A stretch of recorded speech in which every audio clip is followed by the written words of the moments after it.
If there's so many individuals out there today, some of the top podcasters, the top communicators, they are the top at what they do because they've worked on their communication. And yet when you hear most people and they want to move forward in their career, in their personal relationships, often it's coming down to how they communicate.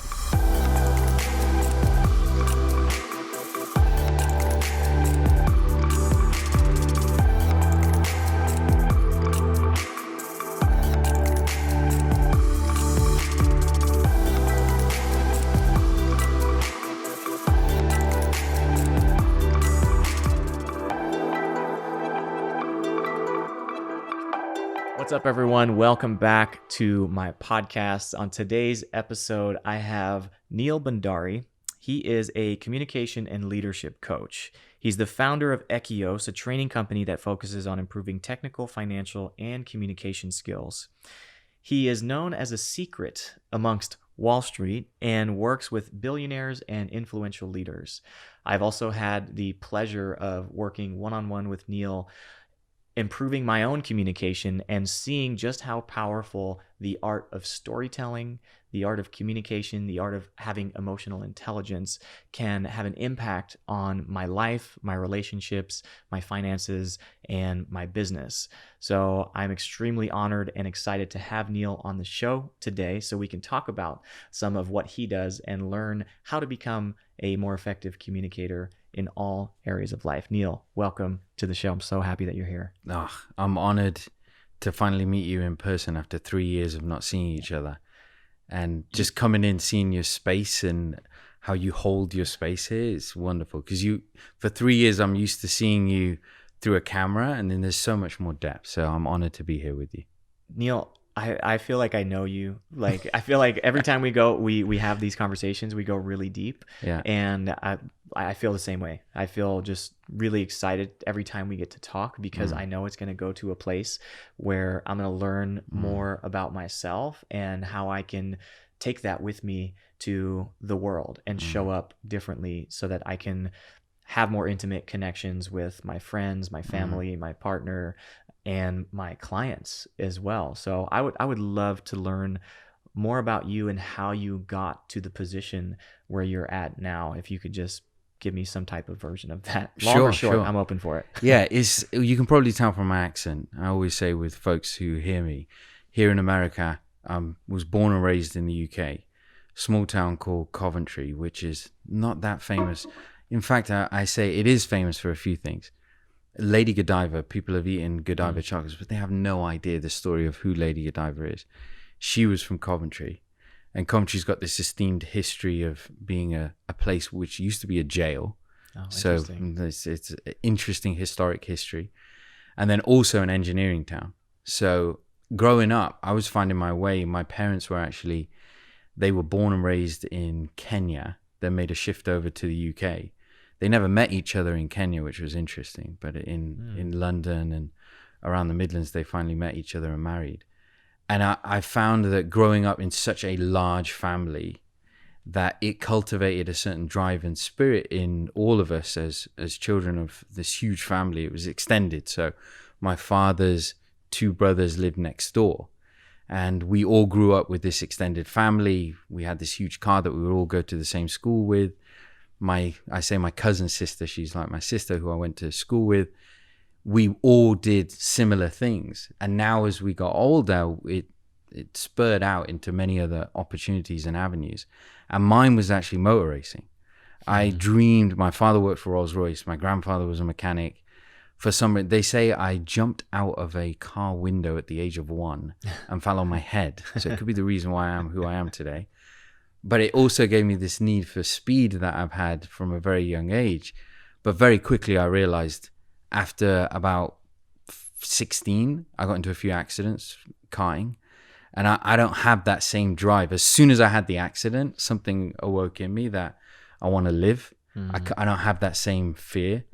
And as a result, I made the decision to step out of it and go into engineering. So that's at heart, I'm a true engineer, even though I'm in this communication space right now. But so the balance of having the thrill of really being on the edge and really having that exhilarating experience of racing, but then also understanding the nature of how things work and being able to deconstruct how things work so that you can leverage that. Yeah. Right? Yeah. My mind has always been focused on, well, how does this work? How do you get into there? I remember the first time I ever learned how a diff works on the back of a car, my brain just could not get it. It was only years after, in my college years, it was my thesis doing it, and a differential in the back of the car where the inner wheel versus the outer wheel and the distance, and one is traveling further than the other and how it works. I still can't say I fully understand it, but it gave me this drive. I look at something and say, but why is it that way? Why does it approach that way? And after that journey in engineering, I got my so-called dream job at Jaguar Cars. I thought, yeah, I'm going to be designing them. But unfortunately, I was designing the part of the car that no one ever wants to touch, especially in a Jaguar car. The car jack, when you get a flat tire and you have to jack it up. Who cares about that? So I fell out of love of engineering, got into finance at the time. This is pre-2008. And spent some years trading FX currencies primarily. There was a small group of investors that had a mindset on a particular algorithm. It was great at the time. But as 2007 was ending, 2008 was approaching, the market started to change. And so my engineering career, I thought, I want to pause this. I want to do something different. I was up multiple hours in the middle of the night just trying to look at trades and see how we could pose them going into the following day. And that's where I really started to say, I've got to do something different. And I wanted to go within. I went and did my master's at Cambridge and Warwick University. And that's where it opened me up to, how do people actually get to where they are today? And it's always on this journey of how they've learned something. So how you've learned and applied something is how your future is going to be. So where did you learn that skill set or that art or that element of communication that you're using today? And most folks will say, I don't even know. No one's told me to speak this way. No one told me to communicate this way. So where's it coming from? Well, it's coming from the youngest age possible. And so then I got an opportunity to come back to New York. I was visiting New York constantly. And an opportunity opened up at a training firm. It was Fitch Ratings at the time and Fitch Training. And I had a space where I could step into training a lot of CEOs and executives, leadership groups, on elements of emotional intelligence. And this world just opened up. There's a lot of books on this. There's a lot of centered ground on this. A lot of our clients say afterwards, they'll have a session with us and say, where can I read more on this? And I say, you can read, but you actually need someone to coach you on, what did you just say? A book can't do that. A book will only get you so far to say. Most people, when they read a book, they'll say, oh yeah, that makes sense. But then when you actually see them and what happens to them when they communicate, or there's an element of a style coming out in how they lead, they don't have the 360 awareness of that. And so what we found in our work, which I've done with you at a certain point, I'm trying to remember when we did it first time, is record you and then play it back. And that's where we can go play by play. If athletes are doing this, and you're one as well, obviously, you know this, you look at form all the time. Why is it that business leaders don't look at their form when they're communicating? Why aren't they recording and documenting? And this is where a lot of our work and grounds for the work that we do today is centered. That's such a good point. I never thought about that, because it's true. I mean, all athletes, they watch instant replay. Yeah. They have coaches that are constantly refining the mechanics and the fundamentals of a pass or a move or a block or whatever the skill set is there. But we rarely do that type of self-audit for ourselves with how are we coming across to people. Many people, like myself included, don't like to know that. That's the biggest fear. I'm going to look back at this recording, folks. Everyone who's watching and I'm looking at right now, I will look back at recording and I think, oh my gosh, look at the way I'm looking, look at the way I'm talking. And yet I'll use that for fuel to say, I could improve that. There's something in my community. I missed a comment. There's something in the way that I say it. Even I'll go into eye contact. Maybe I didn't lock in enough. Maybe I lost the message. Or I'm speaking with someone and they looked away. Why did they look away? Was it because I looked away at the time? Or my message was going off on a tangent that they couldn't stay connected with? And only when you record something can you actually go back. Otherwise, it's just, yeah, that wasn't great. Okay, what wasn't great about it? What do I need to improve on? Only when you are able to document it, record it, or have a coach that you're open to hearing from, you have that. And with our work, if you don't record the person pretty soon in the conversation, they'll think, yeah, what you're saying, it makes sense. You have to actually get them to see it for themselves. And then they realize, okay, this is something I need to improve on. Yeah, because we have these oblivious tendencies that we're just completely unaware of because we're not in the other person's position, that we know what it's like to sit and be next to someone and listen to them talk and communicate with them and have our awareness of noticing certain tendencies and patterns. But to the person that's communicating, it's just what feels natural to them. So what are some of those most common disfluencies or communication patterns that inhibit us from coming across more authentic or coming across as an effective communicator? When we start work with anyone, we always like to give them a little evaluation of how they communicate or articulate their message. What we're always shooting for is that in everyone's message, there are the 3 C's that are taking place.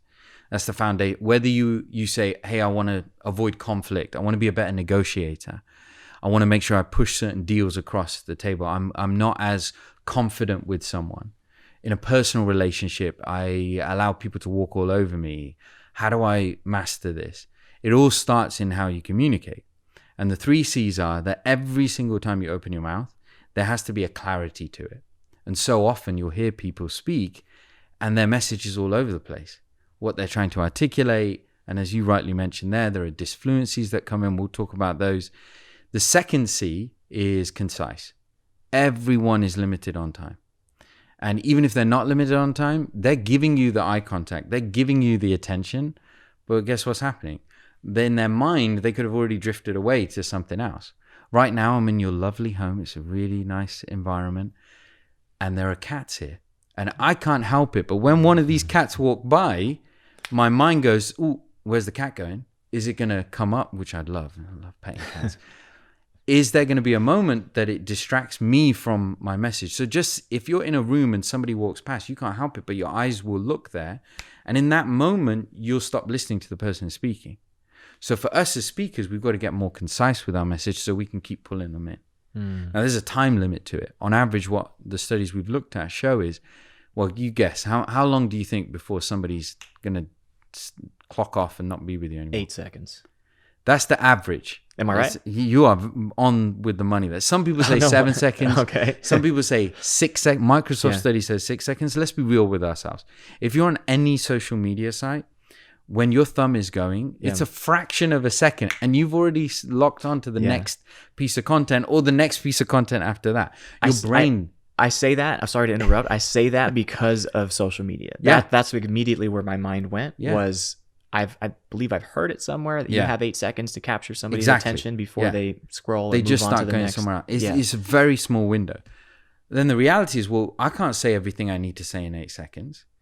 Of course you can't. What you actually have as a window is about 60 to 90 seconds. And then after that, you better have a moment or an opportunity where you pull the other person in. Otherwise, the biggest thing we find in all corporate structures, in personal relationships, you name it, most conversations are monologues.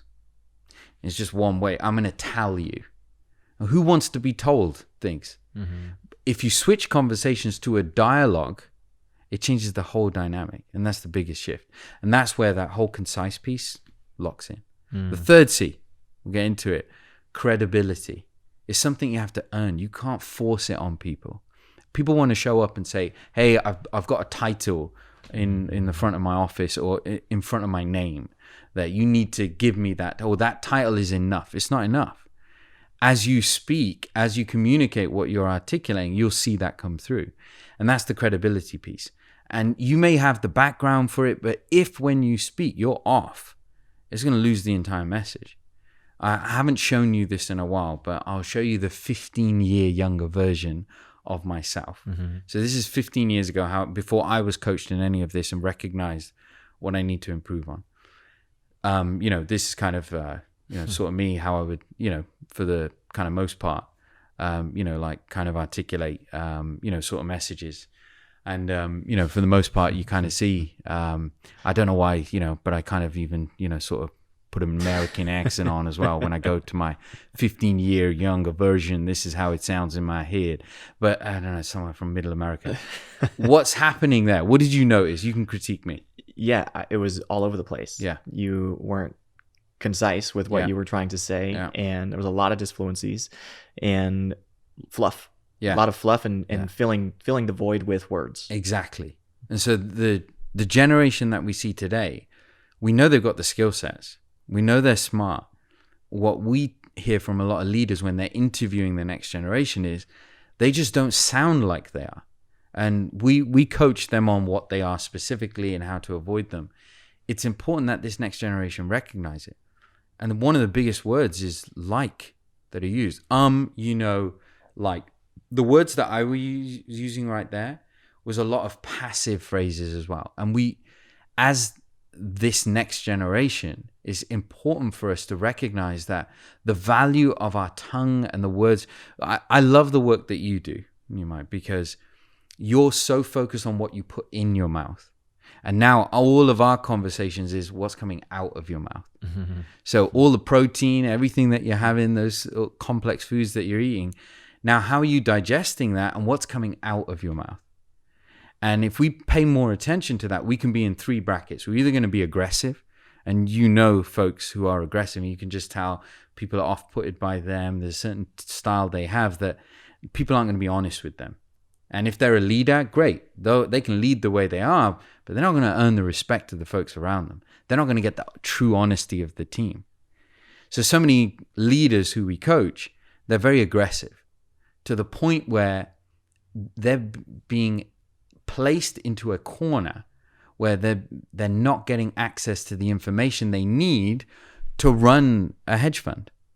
There's individuals who are so wealthy, they're so high up in their career that they need to get the honest truth of what's happening in their organizations. They're not getting access to it. And they have the credibility, but the way they speak is too aggressive. Mm. On the flip side, a lot of junior folks are coming across very passive. And it's passive by nature. You probably heard me say kind of, sort of, too many I thinks. Mm-hmm. And I always quiz people, if you would never write that phrase in an email, in a message, if you know, okay, I wrote it once, but I don't want to write it again, and I'm going to edit it, then why would we speak it outside? And the challenge with all communication is, how can I stop the brain wanting to say something, but the tongue's already moved too quick, and I've ended up using a phrase or a statement that I realized when I play it back, wow, I was so passive there. I was so aggressive. I missed what the other person was saying. I didn't even include it into my discussion. So those are the 3 C's that we spend a lot of time on with folks, making sure they're well grounded in their communication with it.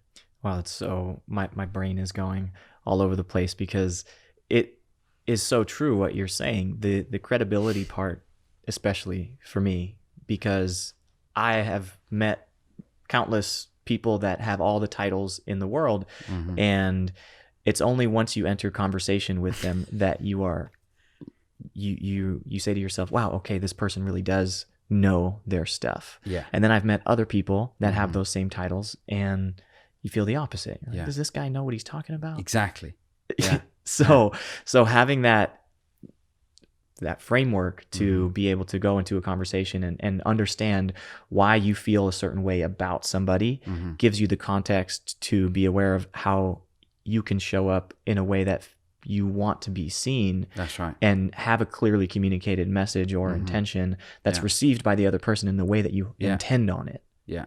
Exactly. Because there's so much room for interpretation in between the words that I say or the feeling that the feeling that I have that creates the thoughts in my head that then my tongue tries to find the right words to articulate how I'm feeling and communicate it. And then there's another map of interpretation that's happening on your end.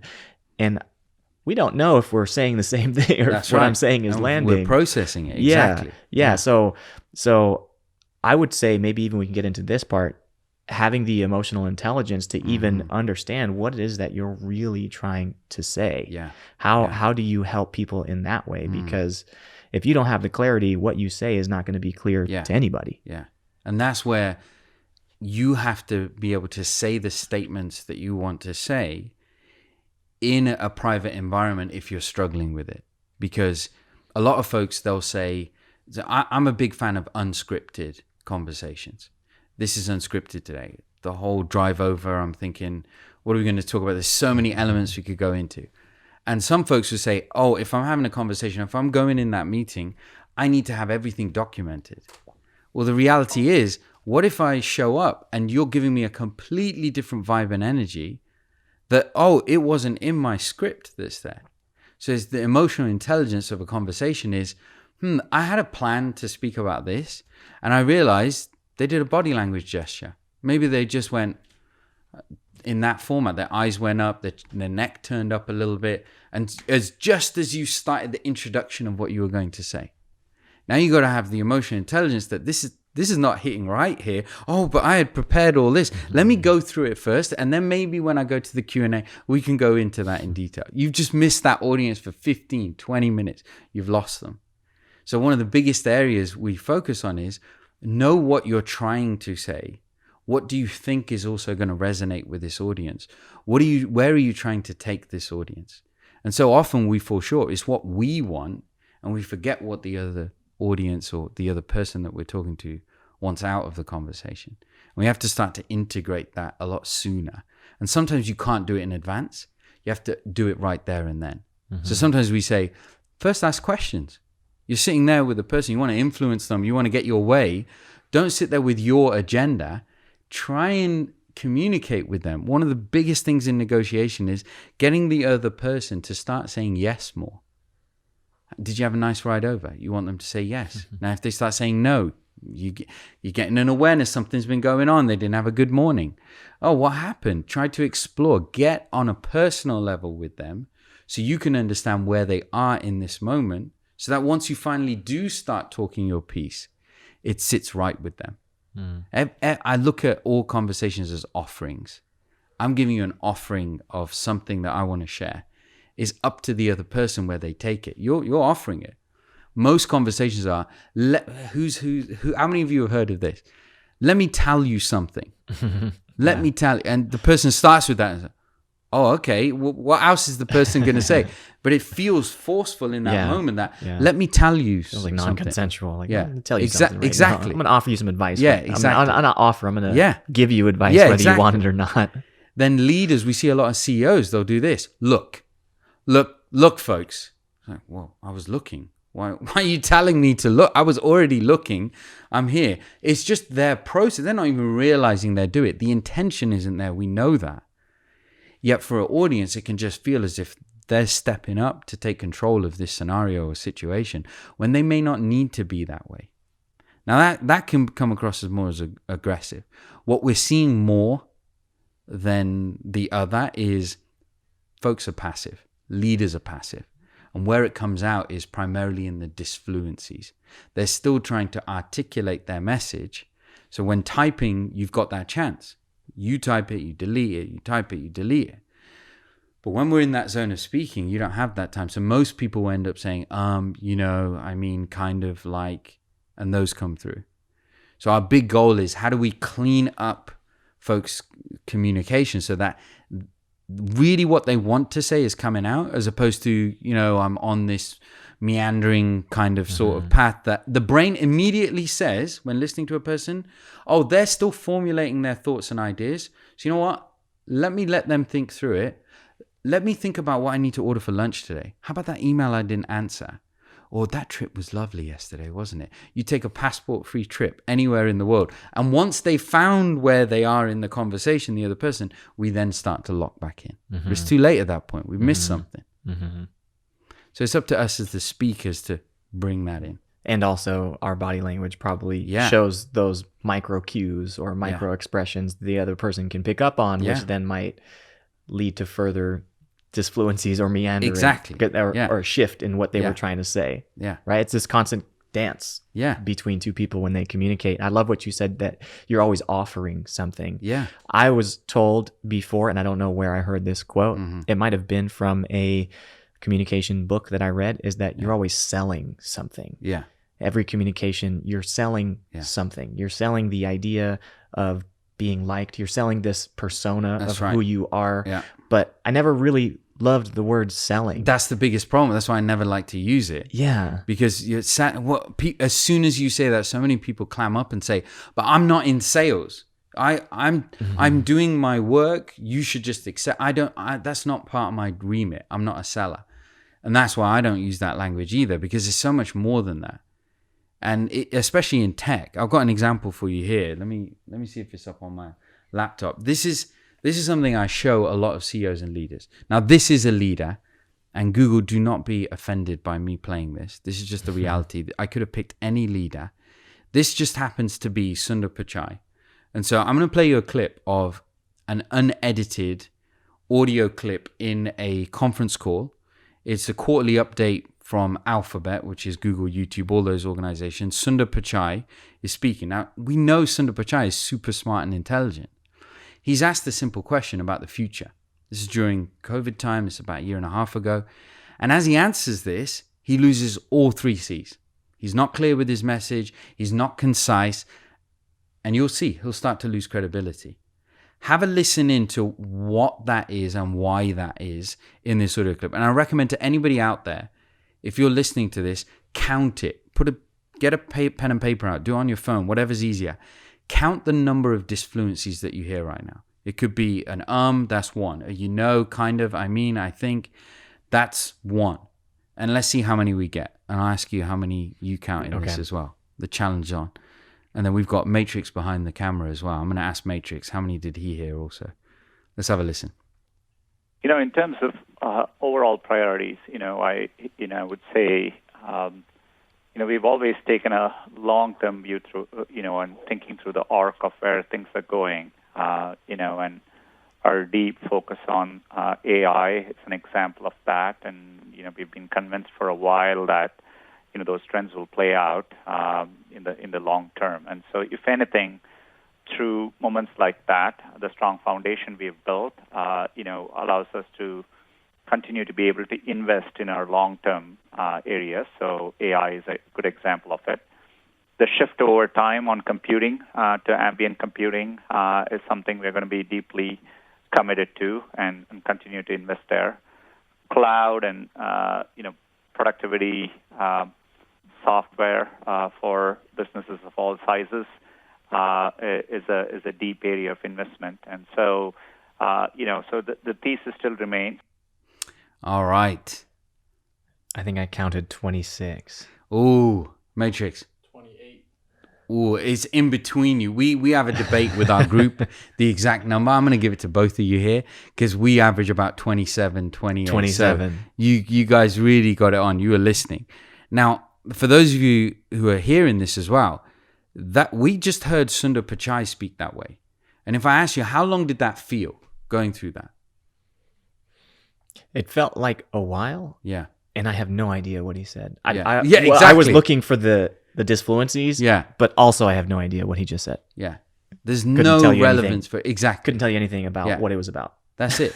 So one, there's no clarity to the message. It's not concise enough because it felt very long. Well, this was actually a minute. So what I'm going to play for you now is a clip. What if he, in a miraculous world where he actually got coaching, I hope he does, if he got coaching on this and he removed them, would he be more efficient? Would he be clearer with his message? Would he be more concise? And would his credibility go up when asked a challenging question such as this? So here's a sample of that same recording again. We've just stripped out all the disfluencies. Let's see how clean this message is now. In terms of overall priorities, we've always taken a long-term view, thinking through the arc of where things are going. Our deep focus on AI is an example of that, and we've been convinced for a while that those trends will play out in the long term. And so, if anything, through moments like that, the strong foundation we've built allows us to continue to be able to invest in our long-term areas. So AI is a good example of it.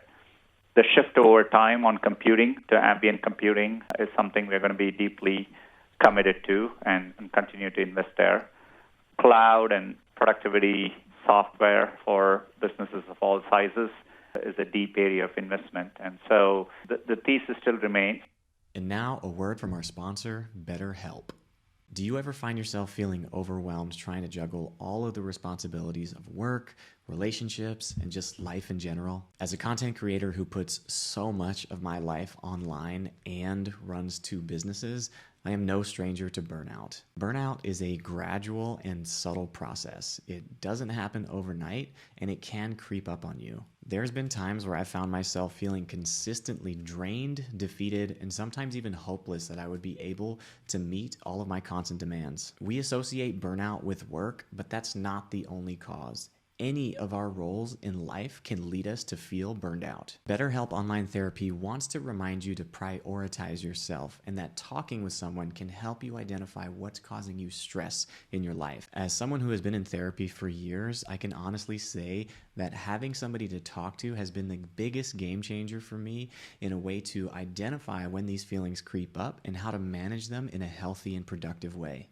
BetterHelp is custom online therapy that offers video, phone, and even live chat sessions, so you don't even have to talk to anybody on camera if you don't want to. It's much more affordable than in-person therapy, and you can be matched with a therapist in less than 48 hours. And our listeners get 10% off their first month of therapy at betterhelp.com/Nimai. That's betterhelp.com/NIMAI. So that audio clip, if you go back to the original, that was 60 seconds. Do you think this was shorter? Definitely. And all we've done is remove the disfluencies in the time that those took in this audio file. It brings it down to 45 seconds. So you can see immediately as he's speaking, he's clearer with his message. I wouldn't say it's totally on point with what he's still meandering. Yet we still hear he's got some vision for this. He's more concise. And then credibility can go up because we got the front 2 C's that right there. Now, if he's speaking for 30 minutes in a meeting, having a discussion with folks, but could be 10 minutes of that are just saying, if we were to segue out those, how much more efficiency would we have? How much more conviction would we have in messages when we're delivering them? How many messages do we deliver that fall flat and we know we've prepared all for it, but we didn't prepare enough with our tongue of what we're actually going to say and how we say it because we're blind to them. That's the issue. He probably had no awareness that he was doing that. It's only when you lock in. Folks listening would say, he's not clear. But why? And this is where we get into the science of why and coach people to truly get better at it. So is it just repetition and habit, or is it deeper than that? Is it the fear of not having something to say right away and having an answer immediately when somebody asks you a question, then which would reflect on your intelligence or your position? Does that make sense? Definitely. Is it something that we've adopted from our environment, or is it a combination of both? Because I know for sure that whenever we did that exercise and we pulled up some videos of me talking on this podcast, I cringed so hard. Yeah. And it's not comfortable to see yourself in that light, because once you do shine that light of awareness on that pattern, you can't unsee it. No. And unfortunately, you can't unsee it in other people. Yes. As well. Once you know it. Yes. See, before you know this, all these skill sets, sorry to everybody listening in, you'll start to become more aware now when you hear people speak that, why am I losing focus? Why are they distracting me? You now know why that's happening. Before, it would just happen. You would get distracted. Now you can actually know, it's because of that is why I'm getting distracted. I'm getting frustrated with this conversation. You might say in the past, this is frustrating me. Okay, this person's not getting to the point. That's all we might say. Now you say, why is this person using 10 ums just to get this one point out? Now you know the science behind it. Now emotionally, it's pulling this out from a deep place. If people haven't felt flexible enough to express themselves at younger years, then a lot of folks get into this habit of, I'm just going to sound this way and it's okay. because people around them allowed them to articulate that way. Other folks will just start. You'll ask them a question. I always say, number one to folks, if you get asked a question in life, avoid saying, why do I want to sound as if I don't know what I'm going to answer here? Even if you're in a restaurant and the server comes over and says, what would you like to eat today? What can I get you started with? How should you answer? I was kind of thinking, even in those moments where you're so clear, well, today, thank you for having us. I'm really interested in this starter. Can you tell me more about it? Be prepared to say something other than because it conditions the mind that, I can get away with speaking in that style and tone. And so when you're in a corporate environment, that's what happens as well. So this emotional center of why do I feel this way? I'm uncomfortable. A lot of people also will say, especially in technology and in finance, I need preparation. I don't like being unprepared for things. And I laugh and joke. I say, you've got years of experience in this. You can, but you feel wedded to having a document or something in front of you. You're so much more poised when you just go from all your background and experience. It's turning that tool on in the mind that people haven't tapped into, and they just default because they're not aware of it, of kind of just going into this default. And it is shining that light on. And you've taken your own journey through this. I've seen you do it, where you've made it so strong for yourself that I don't want to use these phrases anymore. That part of the brain in the back, it says, that's it. I've found that word. I don't want to use it anymore. I'm getting rid of it. And as soon as you activate that part of the brain, it does start to look for it in others, look for it in yourself, and you will get over it. I've seen people do it in days, and I've seen people who don't follow the strategies or the methods appropriately months or years later, and they're still the same. Everything yes to everything you just said. And it's become second nature for me. However, whenever you're around other people that use those disfluencies, common in every other word is in some cases it's profanity. It rubs off on you, and you find yourself, it's almost as if you were to go to another country and the accent or like a different dialect. You tend to start to act or speak as if they do. It's totally that way. So how do you have conviction to not bend or to not give in whenever you're around somebody that's mirroring that behavior to you back? One of my coaches said to me two things. Neal, you don't smile enough. And I thought, smile enough? I'm always smiling. And I realized, when I saw my videos, I wasn't smiling. And so I had to learn that. And the second one was, I was using like. And I had an argument with my coach. He said, you keep using like. I said, I know not to use it. I am not using it. And so it was back in the day when you had the Canon cameras that you could flip out and hold in your hand. I had it in a conversation here for about 10 minutes, just holding it so I could give proof that I wasn't using it. Boy, did my ego get a smashing. I went home that night, spoke to my wife and said, I don't know where or how this has happened, but I thought I wasn't using this like phrase. And that's when she actually introduced me even further. She did her master's at Columbia University in speech language pathology. And so a lot of her work was permeating in the work that we were doing. And now we're running the business together. She was studying all this work. And she found a way to help me eliminate it at home. Because anytime I would speak, right at the beginning, I was telling her about this, she would coach me at home. She would make me aware of it. And that's where I realized I was failing with my habits. Because, fine, I could do well in business and when I'm in front of an audience, but it was still coming through. As soon as there was a moment, somebody asked a challenging question, I was slightly off of the message, I had to go on a different tangent. That's when, kind of like, it would suddenly default to that. So once I did this work at home and my wife was catching me anywhere at home, it only took, I would say, a couple of weeks, and that's it. I then started to realize no matter who I'm with, this is going to be me. Because another thing that people say is, but that's not real. You're not a real person doing that. What if you had spinach stuck in your teeth? Would you want someone to tell you that you had that? Would you like to know, if you looked in a mirror, would you want to remove it? A disfluency or a behavioral communication that is not serving your message doesn't have to be in there. You can make a choice to eliminate it. It's still the authentic you. It can be hard for folks to get over that because I've been doing it this way for so many years and I've got as far as I've gotten. Why do I need to now focus on this? It's the video. I allow people to see it for themselves. If you're happy with how you're communicating after you see your video, great.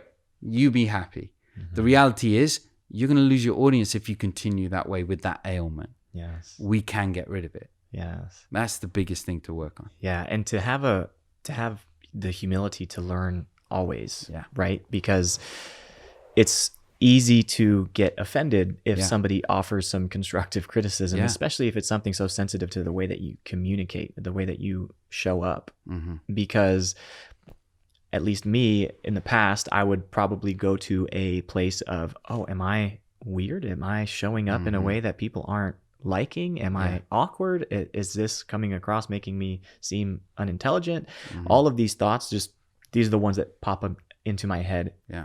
From the past. Now I see communication as such a valuable skill, if not my most valuable skill. So I should be constantly a student of how can I become a better communicator, because you interact with the outside world. Yeah. And if you can become an effective communicator, you can negotiate. Yeah. You can negotiate better positions, better titles, better deals, also better clients. Everything depends on how effective your communication style is. And if you don't have a decent vocabulary or the emotional intelligence to really communicate how you're truly feeling, then it's going to become difficult. Life becomes much harder for yourself. And I can just speak from personally my own experience of going through therapy and really going into the depths of who I am and really understanding where certain patterns show up. Yes. My communication was number one. That was preventing me from really removing the layers and the walls that I had built up from the people that I was trying to communicate with and trying to connect with. So once I was aware of those walls, I knew how to navigate them whenever they showed up. And part of it was having the emotional intelligence of sharing what I'm feeling in the moment. And just as an example of how connecting this can be, or how you can use this in any situation and it doesn't make things awkward. It can actually draw you closer in with somebody. The last speech that I did was in London at Vegan Campout, and it was the biggest audience that I had ever been given the opportunity to speak to. It was 3,000 or 4,000 people roughly in the audience, and I'm behind the stage just looking at everybody sitting patiently waiting for me to come on. And I normally don't get that nervous. There's a bit of excitement before I get on stage. There's definitely feeling there, but it's not nervous in the sense of fear where I'm going to mess up or I'm going to look like an idiot or anything like that. It's more of an excitement of like, I'm so just in joy of coming out there and being able to share this message. And I noticed my voice getting a bit shaky whenever I was walking out to the stage and just saying hello, like hello, like it just kind of came across. So instead of me trying to pretend that I wasn't nervous, I acknowledged it in front of 3,000-4,000 people. I sat down. I like to put a chair in front of the stage and just sit down because I feel like it's a conversation with me and 4,000 people. But I just said, you know what? I'm a bit nervous right now. There's a lot of people here. And I just acknowledged it and smiled and giggled it off. What happened to the nerves in that moment? They immediately went away. What I did, just by owning it. What I did was I took a breath with them. I said, let's all just take a breath together. And I just recentered myself and opened my eyes and I just looked and felt so calm and collected. And the speech went wonderful, but it was because I didn't pretend that I wasn't nervous. That's the other thing. Is so many folks pretend and they feel they have to script everything out to do it. And that reminds me of Martin Luther King went up and he was going to do his great speech. And as he's going up, he's still looking at his speech. He's prepared it. Yet at the same time, the phrase that we all hear, that I have a dream, was not written into the script. He was inspired to do that as part of him speaking, seeing the audience, being in front of everybody. It came out. So there is something that's there, that all in us, that we feel, oh, I need to have this right before doing it. Let it be spontaneous at times. You still need a preparation of what you're going to say. You need to center it around 3 main points. That's something we always encourage folks to do.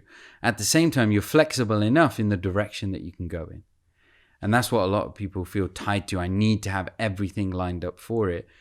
Have it in a framework that you can be flexible if need be. Because this is what audiences want to connect. If you look, everyone's on views. How many people am I getting attention from? Who are the best communicators? If you actually look at who the best communicators are, everyone from, well, a common friend of ours is Jay Shetty, one of the #1 podcasts. Why? Because his communication is so good. Russell Brand. Now, Russell is so out there with his energy and drive. Why? His communication is so on point. Yes, he uses the most eloquent words in the English language on purpose to pull you in. He's a master of this. And what he's able to do is pull in audience members. If there's so many individuals out there today, some of the top podcasters, the top communicators, they are the top at what they do because they've worked on their communication. And yet when you hear most people and they want to move forward in their career, in their personal relationships, often it's coming down to how they communicate. And that's something that you and I went deep on, was in personal relationships. And it's with a lot of our clients we'll spend time with.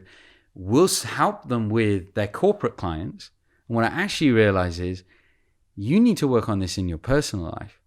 Because if you master it there, it's going to naturally have an impact elsewhere. And you see how they communicate with their family and friends is so off that there's also problems there as well. So it's somewhere where if you can master it in all areas, you can. And I say I'm still a student of this. I'm still focused with our team. We have such a great team that we get to work with, all our coaches that we employ out there that work with our clients. We spend weekly basis going through a small statement. How do we give an offering? We'll challenge ourselves. We'll say, we need to tell someone some feedback that has a really big ego. How do you tell them that? And we set challenges for each other. Oh, well, we'll start with, so I wanted to give you this feedback. And we say, why is that not appropriate? It's direct, isn't it? If I say to you, hey, I want to give you some feedback. You're paying me as a coach. So I'm saying, I want to give you some feedback. But what does it do in the amygdala straight away just by coming at it that way? You contract. You can just straight away. It doesn't matter who that. Even if they pay for it, even if they said, "Can you give me feedback?" The brain is so fragile. Preparing for the blow. Exactly. So how do you say it? And one of the worst examples is you're in a session with someone, and they are going at it. They are aggressive. They are saying their story. They are wrapped up in their story and their message. You need to pull them out of it. How do you do that? You can call them out directly and say, hey, I want to tell you something. And immediately the amygdala starts to go up. So we spend time articulating, okay, with this person, how about if we offer it as a question?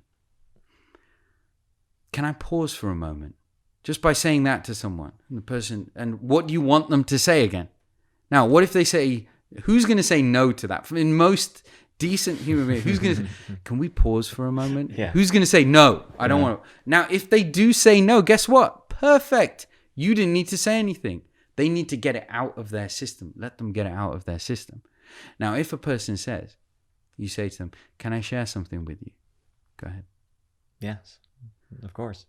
They're open now. They've just, that in that moment. Exactly. And I'm watching your body language. But if the person said, if you ask me, can we pause here? Can I share something with you? And the reaction is, yeah, I mean, sure. You know, hang on, something's off here. Something is not right with how this person's receiving it. So just as you spoke about that moment you gave that speech, you owned the behavior you were feeling and you shared it. You own the behavior you're feeling in the moment. So when someone's resistant and you're trying to open them up and you say to them, can I share something with you? One of the most powerful questions you can ask someone. Can I share? It's an offering again. Now, most decent folks will say, yeah, sure, go ahead. But if you sense in them any moment of, nah, I'm not feeling it, now you know you don't need to be a coach right now. You need to be a listener right now. And it's those are the arts of conversations that we don't spend enough time on. It's the phrasing. I need to tell them this. Are they ready to even hear it? Get them to a place where they are open to hearing it. That's another element of conversations. And I love how the work that you do overflows into the personal life, because for most entrepreneurs, your business is an extension of you. Yeah. You are the business. The actual systems and everything is just an extension of who you are. That's right. And the leadership that you provide to this business, it trickles down to your employees, to the managers, to the assistant managers, all of it. So it's in your best interest to do this type of work and show up that way in all areas of your life. One of my big goals always is to, I don't know if you've heard ever that there's 3 selves. There's the self that people online would know me as this version of myself. My circle of friends would know another version of myself. Me alone, there's another version of just me alone. My goal is to make all of those versions align so that my word will be impeccable, and I'm very deliberate with how I show up in all those situations to where it never feels like I am pretending. Totally is. I'm just trying to be as authentic in every moment and live in my truth, whatever that looks like in every single moment. And part of that is being impeccable with my word, regardless of if anybody's even around. Yeah. Who are you when no one's watching? That's the biggest question, isn't it? Who are you when no one's watching? That will reveal a lot about yourself. Yeah. If you just ask yourself that question, and even when no one's watching is really how you're thinking. How are you thinking? And what's the language that you're using when you speak about yourself, when you speak about other people? If you can get really intentional and deliberate with that, then everything else becomes much more effortless. Yeah. So that is where I am, is being impeccable with my word and being deliberate with the language that I use, because I don't want to fill space with fluff. I want people to understand me concisely with what I'm trying to say. You're getting into the depth as well of how a person is genuine, because we can give somebody all these skills. Don't say be dynamic with your voice, give good eye contact, all of those, fine. You can give that to anyone. Yet you can sniff out in someone where you feel they're playing with me. They're selling me something. They're not authentic in what they're saying. They're saying it as lip service, but behind the scenes, you see this in movies where they'll show a scene of them selling, and then they'll show the other side of what they're actually feeling and doing. They're using completely other words with the person, and then behind the scenes, just let them have it. Yeah, we don't really believe this. That is the truth that's coming across. Well, at a certain point in time, people are going to know that. They're going to know that in business. They're going to know that in personal relationships. And it's the fact that you brought that up with yourself. I have seen that in you. That we connected a few years ago for the first time, and just the conversation expanded and expanded to where we kept in touch. And then even the work that we're doing remotely during COVID, I noticed how consistent you were with your feelings. That you weren't trying to tell me something that you weren't following up with or doing. It was, you exposed yourself open as in that third avenue where it's yourself, where most people will hide their true selves from others. You've been opening that up. And I feel the same way. I do that with a lot of folks. My wife always tells me I open up sometimes too much. I'll tell someone how I feel too much. It's just the personality style I have. And I feel when you do that with a person, when you are willing to show them your flaws, your failures, your areas, and if you can do that in business as well and say, hey, here's an area of the business that I am struggling with, then all your folks and your team members around you rally up to say, hey, well, I can support you with that. Yet people feel, I can't let them know my weaknesses. And if you can tap into that, and you've been so open with that, that's why I've enjoyed watching your journey, because it inspires me. You know your strengths, You know your specialism, and you also at the same time say, I'm working on this area.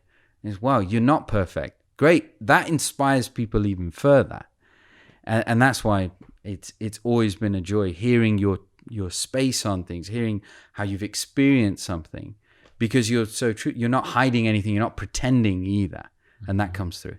Well, thank you, Neal. Yeah. I received that, and I appreciate you sharing that. The feeling's mutual. I love working with you, and the work that we've done together has really made an impact on all areas of my life. Like I mentioned before, not just my ability to speak in front of an audience, but my ability to communicate with my partner, Bianca, or with my business partner, That's it. or with my parents, or with my clients. And all of these areas have greatly leveled up because of my ability to own my truth, to speak it, and to deliver it in a way that it's received gently and so the other person is receiving it in a way that doesn't feel like I have anything to be afraid of.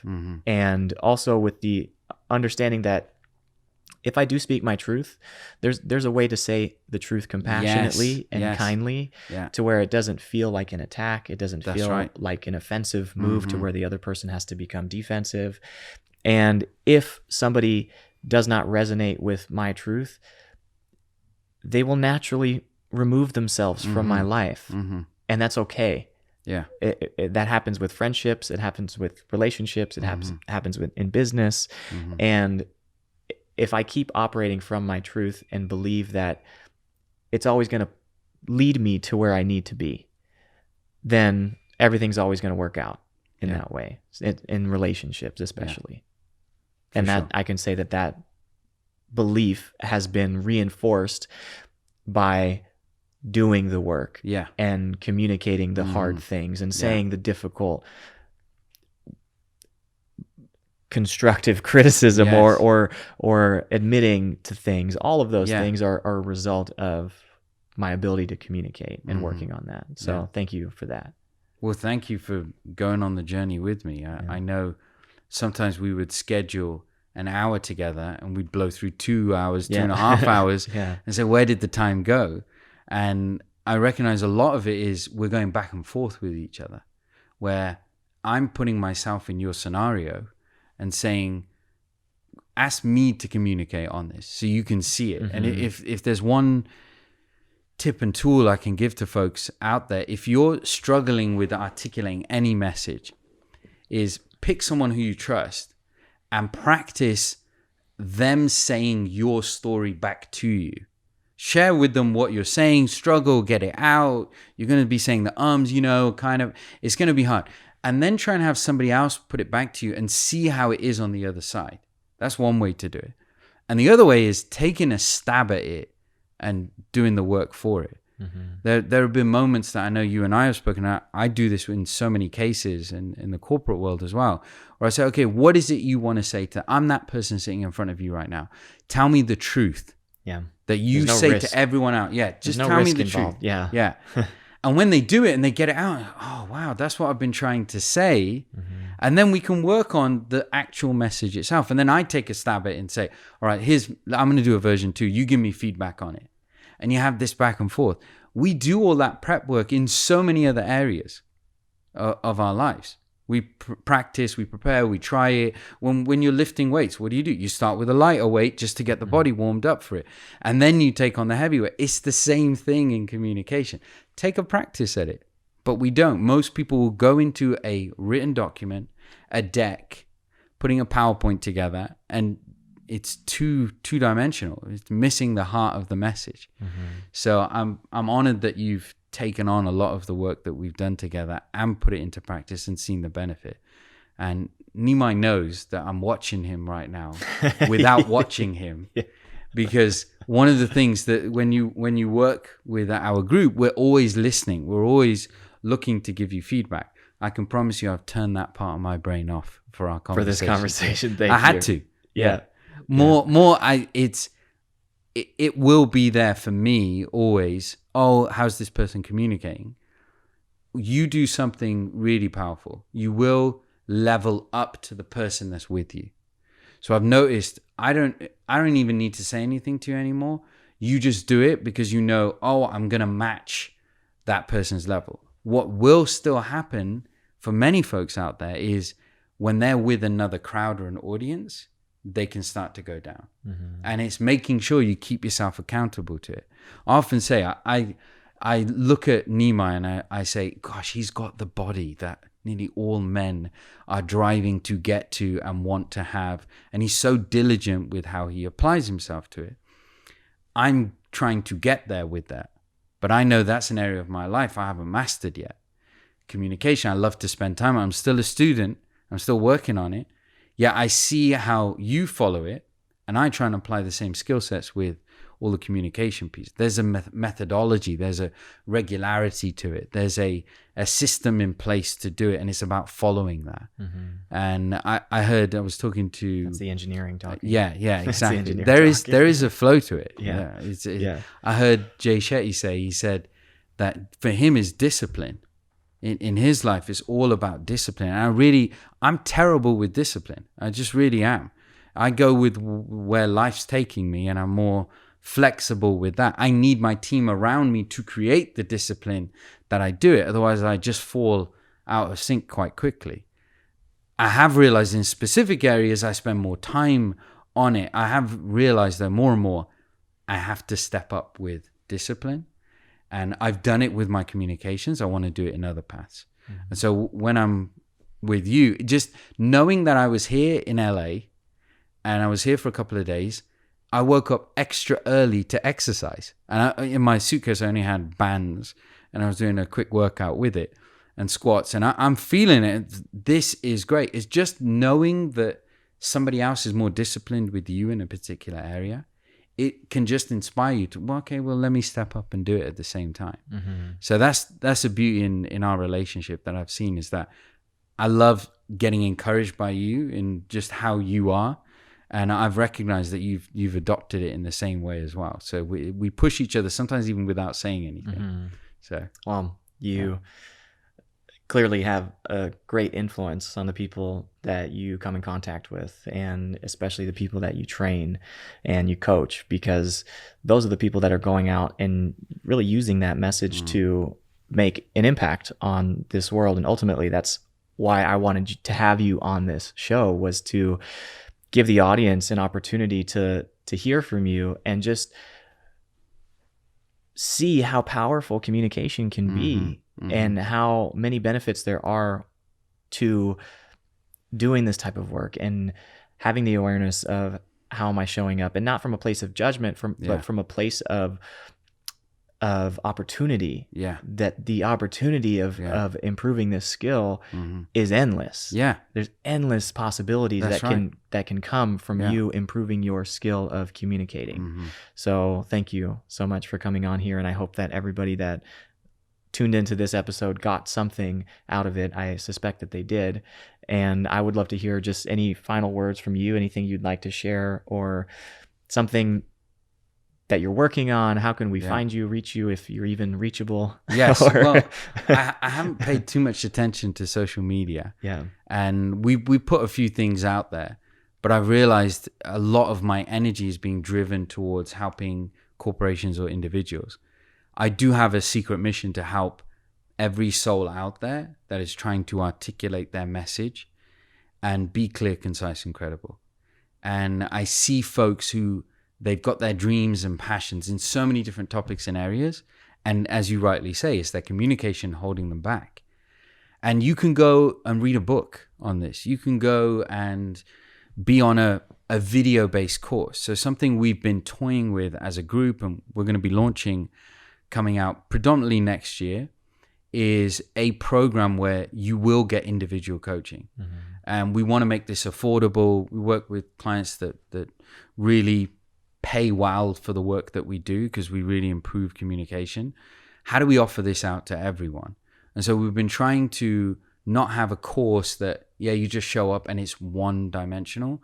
There has to be this element of a human that sat with you, even for a few minutes, and showed you exactly what you needed to work on. So that could be your focus area. Even if it was just one, we've got predominantly about 7 to 8 behaviors that we might give someone. We're only going to give that person one of them at the beginning. That one behavior could be enough that unlocks that communication potential. So we're going to be launching that next year. Feel free to follow us. We're on different social media platforms. If you just search my name, you'll find it there. Okay. But I'm enjoying, I'll link it all. I'm enjoying having more conversations with people and people reaching out and asking us more questions about how they can learn more about this. And a lot of the work is individual. So I've been honored and excited that you invited us here. And I want to thank anyone who took the time to listen to this, because this is the key to getting where you want to with your dreams, with your personal goals and your relationships, by focusing on how your tongue communicates rather than just only what you put in. Let's think about what comes out. I love that. Thank you so much, Neal. Thank you. For anybody that enjoyed this episode, please be sure to to leave a comment, to share it on your social media. It really does help us get exposure and hopefully make an impact on somebody that follows you. You could be that voice, that person where they're learning from you as well. So sending you all so much love and light. And until next time, see ya.